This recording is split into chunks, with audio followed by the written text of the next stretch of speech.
আসসালামু আলাইকুম রহমতুল্লাহ। আশা করি সবাই ভালো আছেন। আলহামদুলিল্লাহ আমি ভালো আছি। আজ একটা ভিন্ন ধর্ম একটা ভিডিও নিয়ে আসলাম। ভিডিওটাতে এত চমৎকার হবে আমি কখনো ভাবিনি।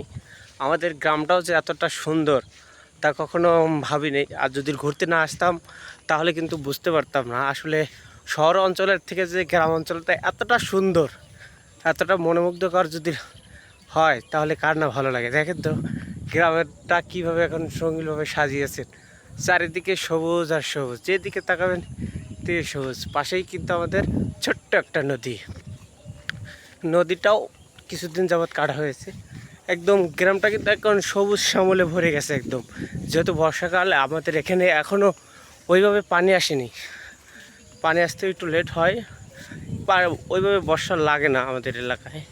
তারপরে কিন্তু দেখেন গ্রামের এত সুন্দর ভিউ, মানে দীর্ঘদিন বেশ কয়েকদিন যাবৎ বৃষ্টি হচ্ছে, যার কারণে আবহাওয়া বা রোদ দেখা যায় নাই এ কয়েকদিন। আজ বিকেলবেলা একটু আবহাওয়াটা ভালো হয়েছে, বৃষ্টি রোদ উঠছে। ইনশাল্লাহ আবহাওয়ার সাথে সাথে কিন্তু গ্রামটাও যেন হেসে উঠেছে একদম। আর বেশ কয়েকদিন বৃষ্টি হওয়ার পরে কিন্তু আমাদের গ্রামে যখন রোদ পড়েছে তখন কিন্তু গ্রামটা মনে হচ্ছে একদম আলোতে ঝলমল করছে। দেখেন চারপাশটা কি অত্যন্ত চমৎকার লাগছে, চারপাশে সবুজ। আমরা আসছিলাম তিনজন আসছিলাম, ভাতিজা শাহ সুলতান আর ছোটো ভাই লিটন। আমরা গেছিলাম মাদ্রাসাতে। ওখানে একটু পর্যবেক্ষণ করলাম যে মাদ্রাসা, যেহেতু হাফিজিয়া মাদ্রাসা আমাদের, ওখানে গিয়ে আমরা দেখলাম যে আমরা যে গাছের জন্য আবেদন করেছিলাম সে গাছের জন্য আবেদন ইনশাল্লাহ পেয়েছি। আমরা তিনজন আসছিলাম দেখতে যে গাছগুলো লাগানো যাবে কি না। আলহামদুলিল্লাহ লাগানো যাবে, পর্যাপ্ত পরিমাণ জায়গাও আছে। সেই সাথে আমাদের গ্রামটা আছে অত্যন্ত চমৎকার লাগছে। বেশ কিছুদিন পর রোদ বেরোছে একটু, তার জন্য গ্রামটা যেন হেসে উঠছে একদম। চারপাশে এত সুন্দর, ভাবলাম যে আপনাদের সাথে একটু শেয়ার করি। কার কার গ্রাম কোথা থেকে ভিডিওটা দেখছেন অবশ্যই আমাদের কমেন্টে জানিয়ে যাবেন। আর সময় পেলে অবশ্যই আমি বলবো আপনাদের যে আপনারা একবার হলেও নিজ নিজ গ্রামে এসে ঘুরে যাবেন।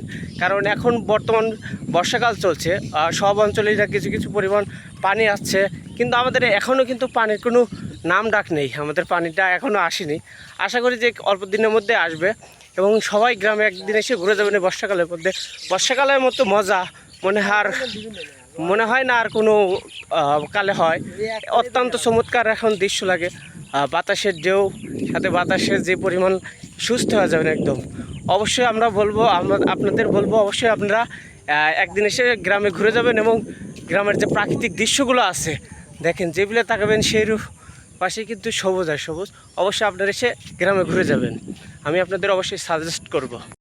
আমরা তিনজন আসছিলাম আমাদের হাফিজিয়া মাদ্রাসায়, হারুন রশিদ দারুল উলুম হাফিজিয়া মাদ্রাসা, ওই তিনখানায়।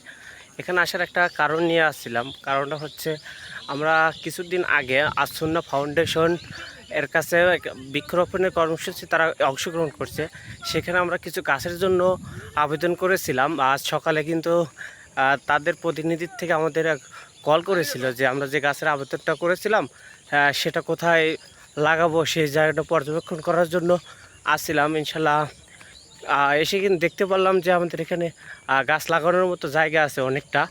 ভাবলাম তাহলে গাছগুলো নিয়ে এসে আমরা সেই বাগানটা করে দিই। যেহেতু মাদ্রাসায় অনেক ছাত্র থাকে, যেহেতু হাফিজিয়া মাদ্রাসা ছাত্ররা আছে, তাদের যাতে খাওয়া যায়।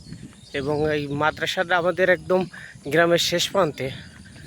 এখানে অনেক কৃষক আসে, যাতে তারা কৃষিকাজ করার সময় এসে গাছের নিচে এসে বসে থাকতে পারে একটু।